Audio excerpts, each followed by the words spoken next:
En quête d'énigmes. L'interview impromptue.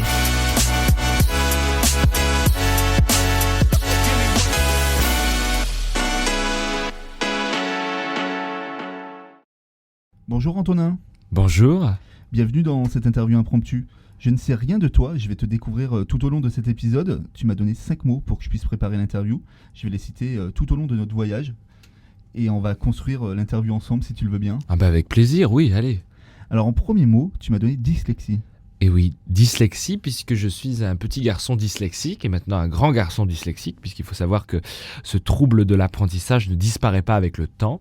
Et on a découvert très tôt que j'étais dyslexique, puisque quand j'ai commencé à apprendre à lire et à écrire, j'ai bien vu que mon niveau par rapport aux autres n'était pas le même, que j'apprenais beaucoup plus lentement, que les cours de lecture, d'orthographe et tout me paraissaient insurmontables. Et donc j'avais une prof qui fonctionnait plutôt à l'ancienne, qui me disait que j'étais sûrement un fainéant et que je ne voulais pas travailler. Pourtant, je passais des heures et des heures avec ma maman à travailler, revoir l'orthographe, les dictées, tout ça, et ça ne rentrait pas.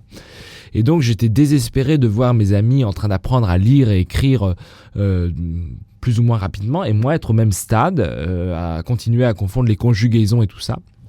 Jusqu'au moment où j'ai vu une orthophoniste qui m'a diagnostiqué dyslexique et dysorthographique, ce qui expliquait les troubles, pourquoi je passais 2 heures le soir à apprendre la dictée et que le lendemain matin je faisais les mêmes fautes que la veille. Et donc j'ai été diagnostiqué dyslexique et dysorthographique et à partir de là tout a changé. Puisque j'ai vu des spécialistes qui m'ont dit en fait le cerveau d'un dyslexique n'est pas plus bête qu'un autre, puisque Einstein était dyslexique, c'est juste qu'il fonctionne différemment. Et donc il faut apporter à ce cerveau les méthodes qui lui correspondent. Les méthodes classiques de lecture ne correspondent pas à un cerveau d'un 10. Et moi je dis oui, mais bon, j'étais persuadé, j'étais un garçon de 6-7 ans, je suis persuadé, je suis nul, c'est démoralisant. Et je me souviens que la dame m'a dit quelque chose, elle m'a dit, vous savez, à la NASA, ils n'embauchent que des dyslexiques. Et c'est véridique, à la NASA, dans les bureaux de la NASA, il n'y a que des personnes à trouble 10, puisque le cerveau des troubles 10 fonctionne différemment, de façon différente, de façon à plaire au bureau de la NASA pour des questions plus ou moins scientifiques, que ça je pourrais pas vous expliquer, mais ça m'avait remonté le moral sur ça en me disant alors je suis pas plus bête qu'un autre, il faut juste que je trouve la bonne méthode pour apprendre à lire, à écrire et tout ça. Et donc au début j'avais honte, je me disais oh là là, je suis dyslexique, c'est un handicap, et après je l'ai revendiqué, c'est une fierté aussi, et quand j'ai écrit mon premier livre sur mon histoire d'amitié avec Lynn Renaud, on y reviendra plus tard, le fait est qu'un jeune dyslexique qui écrive son premier livre, il y avait une forme de vengeance pour une certaine prof de seconde qui me disait « Vous n'aurez jamais le bac, c'est déjà un miracle que vous ayez eu le brevet et un enfant comme vous ne peut pas réussir ses études. » Et donc quand j'ai sorti ce premier livre en 2018, je lui ai fait envoyer à cette fameuse prof, voilà, en lui disant, sans rancune, sans rien, en lui disant « Pour un dyslexique, je trouve que je m'en sors pas trop mal. » 3 petits points, signé Antonin. Voilà. Alors en deuxième mot, tu m'as donné théâtre. Oui, le théâtre, c'est ma raison de vivre, c'est ma passion, l'artistique. J'étais un garçon plutôt extraverti, qui adorait les Disney, qui reproduisait les histoires en long, en large, en travers, qui avait envie de rêver, quoi. Le monde actuel, le monde vivant, le monde réel ne l'intéressait pas trop, ne m'intéresse pas trop. Et donc j'ai eu envie de me créer mon propre monde, et donc ma mère m'a dit mais pour se créer son propre monde, il n'y a qu'une chose, c'est le théâtre. Et donc j'ai commencé le théâtre à 6 ou 7 ans, je crois, 7 ans, à la Maison des Jeunes et de la Culture.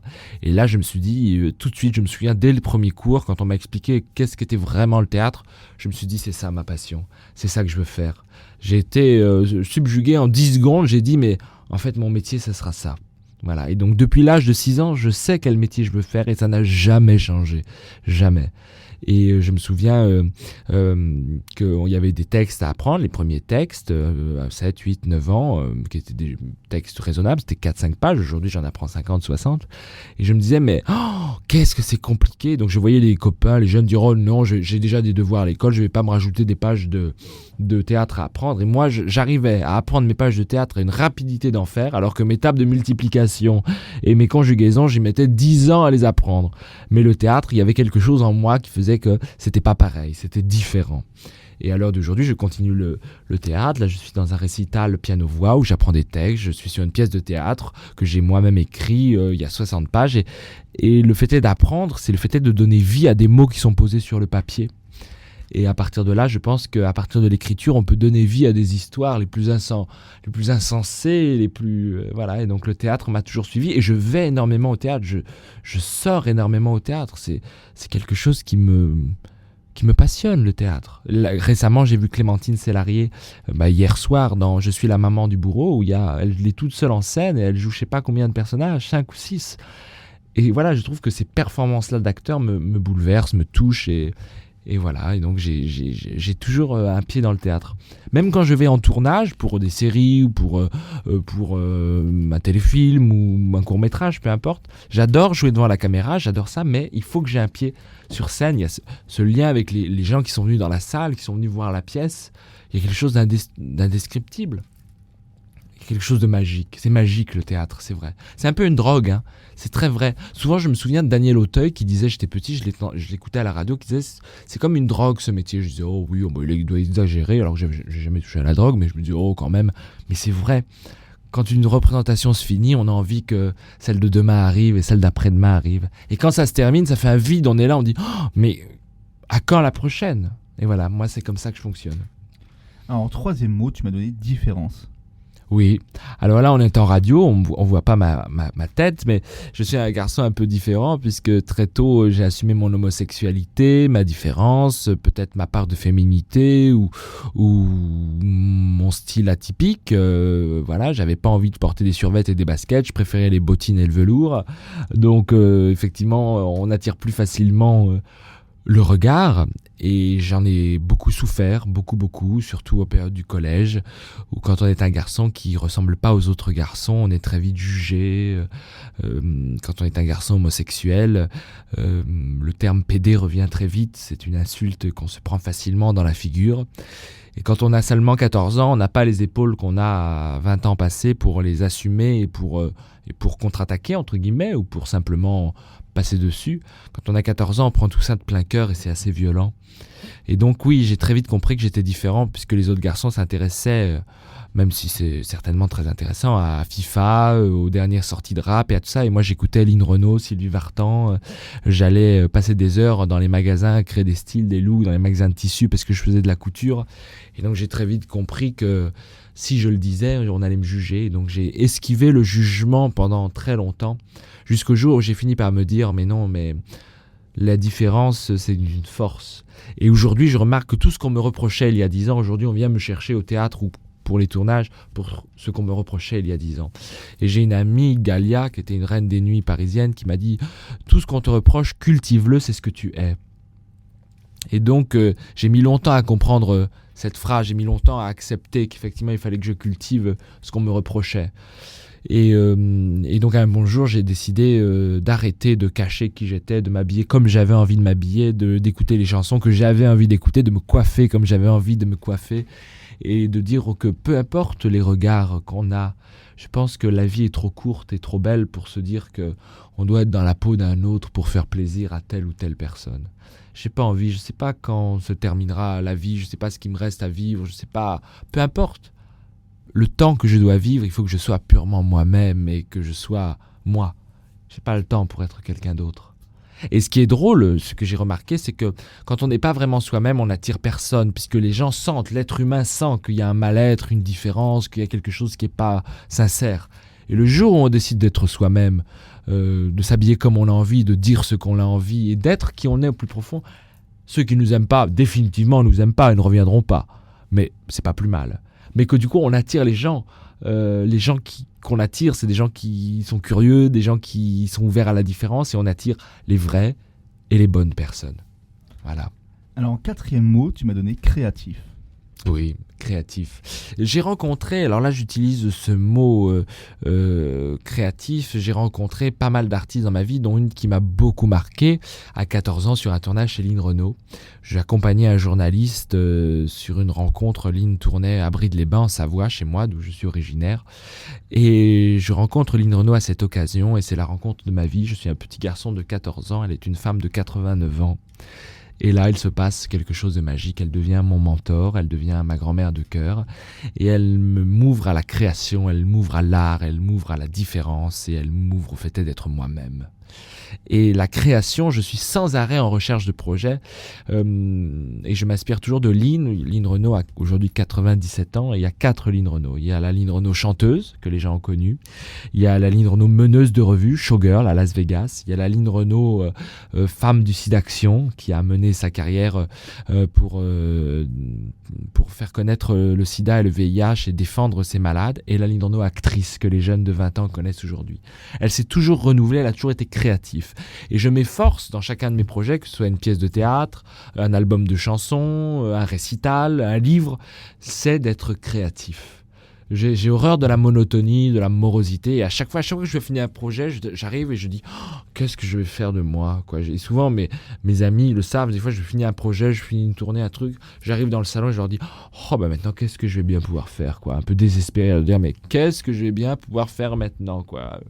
Et donc, oui, être créatif. Et là, récemment, je me suis rendu compte que j'étais entouré particulièrement de femmes dans ma vie, de femmes du métier. On parlait de Lynn Renaud, mais il y en a eu plein d'autres. Il y a eu Galia, Cyrielle Claire, Chantal Goya, Nicoletta. Et j'ai eu envie d'écrire un livre qui s'appelle Femmes de cœur, publié aux éditions Siloé, où j'avais envie de regrouper le portrait de ces femmes, qui sont des femmes d'un certain âge, il faut le dire, et qui sont arrivées dans une période de leur vie où elles ont un besoin de transmettre. C'est des femmes de métier. Je pense à Cyrielle Claire, qui était Alice dans Le Professionnel avec Jean-Paul Belmondo, qui sont des femmes qui aujourd'hui ont un certain âge et qui sont dans une forme de transmission à la génération future. Et je me suis dit, moi j'ai la chance de les côtoyer au quotidien, de les voir, d'apprendre à leur côté, il faut que je partage ça.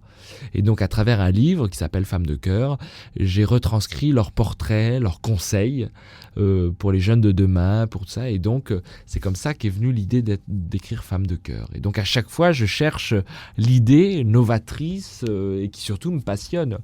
Et donc, voilà, être créatif. Et je trouve qu'on est dans un monde où on met vraiment les gens dans des cases. Il faut être comme ci, comme ça, ne pas déroger à la règle. Et moi, j'adore la création, j'adore les artistes qui créent, qui sont novateurs. Et même en sortant du milieu culturel, dans n'importe quel milieu, les gens qui innovent, qui créent dans leur entreprise, qui apportent des nouvelles idées, sont des gens qui me passionnent. Et je suis entouré quand même beaucoup de gens très créatifs. Peu importe dans quel milieu ils viennent, les gens qui me sont proches sont créatifs. J'ai besoin de ces... Et puis j'aime voir dans quelqu'un qui vient me voir et me dire j'ai une idée, j'aime voir l'étincelle qu'il y a dans leurs yeux au moment où ils me disent au fait j'ai une idée. Il y a quand même quelque chose de magique quand une idée naît et prend vie, il y a une étincelle dans les yeux. Et c'est ça que j'aime voir. Alors tu as beaucoup parlé de passion et justement c'est ton dernier mot. Oui. Passionné. Oui, la vie doit être passionnante. J'essaye de rendre la mienne passionnante. Ça ne veut pas dire que j'ai des coups de mou, loin de là. On a tous, aucun être humain est tout le temps merveilleux, joyeux, ça n'existe pas. Mais j'essaie de rendre ma vie passionnante avec des gens passionnés et pour des choses passionnantes. Oui, je n'ai jamais fait un projet, je n'ai jamais rien fait dans ma vie qu'avec passion. Et ça, je crois que c'est Lynn Renaud qui l'a transmis et ma maman, Sylvia, qui est une femme du milieu radiophonique, et puis une humaine, une maman qui m'a toujours transmis les choses avec passion, qui m'a toujours donné avec passion. Et je crois que si on n'a pas de passion dans la vie est très morose quand même. Et quand je regarde l'actualité, quand je vois tout ce qui se passe dans le monde, je me dis on est une forme de robotisation, sans passion, sans rien. Mais moi, je vis les choses avec passion. Un dîner entre amis est passionnant, une soirée au théâtre est passionnant, la création d'un projet est passionnant. Il faut faire naître la passion. Et puis je pense que si on vit passionnément, il y a une forme de magie qui se crée en nous, au fond de nous. Il y a quelque chose qui fait que c'est différent. Il n'y a pas la morosité, il n'y a pas la longueur, on ne voit pas les journées passer. La vie doit être passionnante. Et j'essaye d'être passionné. Je suis passionné, mais des fois simplement devant un film. Je pense au dernier film de Nicolas Bedos, qui était Mascarade avec Adjani et Pierre Ninet. Ce film m'a passionné. Il y a un tel jeu d'acteurs, une telle histoire, Voilà, je peux être passionné devant un film, je peux être passionné devant une personne. Lynn Renaud m'a passionné. J'étais un gamin de 14 ans face à une mentor du showbiz qui m'a tout appris. J'étais passionné. Et aujourd'hui encore, là je suis sur une tournée d'un récital, j'ai un second livre en préparation. Je ne peux pas faire un projet si je ne suis pas passionné. Voilà, je crois que je fonctionne à la passion. Donc voilà. Alors si on devait faire un résumé de ces 5 mots, qu'est-ce qu'il en sortirait ? Qu'il faut être soi-même. J'ai beaucoup souffert de ne pas être moi-même, de devoir plaire plaire à sa famille, plaire à son entourage. Et je crois que être soi-même, c'est le plus important. Je vais beaucoup à la rencontre de jeunes de mon âge, ou plus jeunes, ou un peu plus âgés, dans les lycées, ou même au quotidien, dans les dédicaces, je vois plein de monde. Et je me rends compte que les gens, plein de jeunes, des fois je leur dis, mais c'est quoi votre passion dans la vie ? Je sais pas, moi j'avais le théâtre, j'avais la musique, j'avais le cinéma, j'avais des trucs qui m'animaient à côté des cours qui cruellement, pardon de la vulgarité, mais m'emmerdaient. J'avais des passions. Et des fois, j'arrive face à des jeunes de 16, 18 ans et je leur dis « C'est quoi vos passions ?» Et ils me regardent et me disent « Oh, voilà, j'ai un long soupir sans mots. » Et je dis « Mais tu n'as pas de passion, tu n'as rien ?»« Oh non, c'est cruel, je trouve. Je trouve que c'est triste de ne pas avoir de passion dans ce monde, de ne pas avoir d'envie de réaliser des choses. » Voilà. Et donc j'essaye, et c'est comme, faut faire l'expérience, souvent, mais demandez à vos proches, c'est drôle quand vous dites, donne-moi 5 défauts, 5 qualités que tu as. Les 5 défauts, vous les trouver très facilement. On se trouve tous des défauts très facilement. Je suis cela, pardon. Mais donne-moi 5 qualités. Vous verrez qu'au bout de la deuxième, ils cherchent. Et qui vont vous demander, ah oui, mais j'ai quoi comme qualité ? On est dans un monde où c'est facile de se dénigrer, c'est facile de dire je suis trop ceci, je suis trop cela, je suis pas assez bon. Mais quand il s'agit de reconnaître ce dont on est capable, qu'on peut faire, alors là c'est une autre mission. On n'apprend pas à se satisfaire de ce qu'on est. Alors, tu as beaucoup d'actualités, le théâtre. Oui, alors j'ai une actualité justement passionnée. J'ai donc ce livre Femmes de cœur qui regroupe 10 portraits de femmes publiés aux éditions Siloé, disponible un peu partout, Fnac, Amazon, librairie, qui regroupe le portrait de 10 femmes du métier, que ce soit des actrices, des présentatrices, des danseuses, des chanteuses, qui se sont livrées à moi sur leur carrière et le message qu'elles aimeraient laisser aux générations futures et aux jeunes qui voudraient faire ce métier. Et puis j'ai aussi une pièce de théâtre que j'ai coécrite pendant le confinement avec Gilbert Coudurier, qui est un comédien et metteur en scène, une pièce mise en scène par Jean-Jacques Durand, qui sera cet été au Festival d'Avignon, au théâtre Notre-Dame, tous les jours à 12h45, du 3 au 21 juillet. Donc ça, c'est une très belle chose. Je suis ravi de faire le Festival d'Avignon. Et puis, on tournait un peu dans toute la France avec un récital piano-voix qui s'appelle Double Face, où nous avons repris des textes de chansons connues de tous, qui peut aller de Charles Trenet à Sylvie Vartan, à Amanda Lear, à Charles Aznavour, à Serge Reggiani. Nous avons repris les textes de ces chansons. Nous les avons réinterprétés, réarrangés, sans changer le texte ni le rythme. Et donc, je me livre à un exercice de récital où le comédien livre les mots des chansons, puisque ces chansons racontent des histoires. Et donc, des fois, on est omnubilé par la mélodie sans vraiment écouter l'histoire et ce que les paroles racontent. Et donc, c'est Double Face. Alors justement, Double Face, c'est la musique que tu as choisie pour terminer cet épisode. Tout à fait. Double Face, c'est donc le titre du récital et le titre, on va dire, si je puis dire, du single ou de la musique phare du récital, qui a été écrit par Jean-Jacques Durand et mise en musique par Miss Myriam, qui est ma pianiste. Et donc, on a écrit ce texte sur le temps qui passe et sur ce miroir qu'on regarde et où un jour, on se dira qu'un vieillard ou une vieille dame apparaîtra et que donc, il faut profiter. Et que même quand ce vieillard apparaîtra, ça ne veut pas dire que notre heure a sonné. Voilà. Merci Antonin d'avoir été avec moi pour ce voyage. Merci Alexis. Et du coup, ce que je te propose, c'est qu'on se quitte avec Double Face. Avec plaisir, Double Face. À bientôt. À très vite.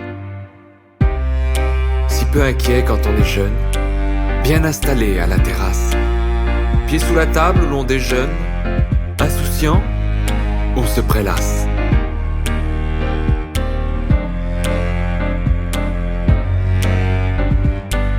Toi qui regardes sans prendre garde, ces vieux qui passent et se lézardent.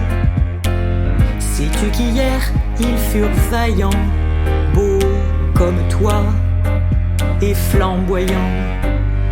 Dans le miroir double face, Dans le miroir double face, tu verras le regard, de ce pauvre vieillard, qui t'attend dans la glace.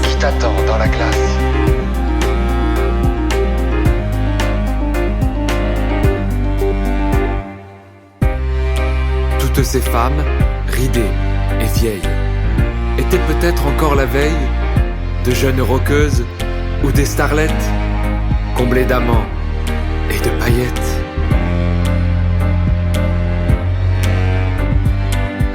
leurs mains flétries dans les poubelles cherchent du pain en orpailleur, déterminée, fragile et frêle, elles surnagent à leur malheur. La vieillesse est inévitable, mais la misère est réparable. Ainsi les larmes intarissables deviendront des roses des sables. Dans le miroir double face, tu scruteras la glace, traquant à fleur de peau Ce qui te reste de ce beau. qui te reste de beau. Dans le miroir double face, regarde mieux la glace, trouve ce que tu as donné, qui tu as aimé, et tu seras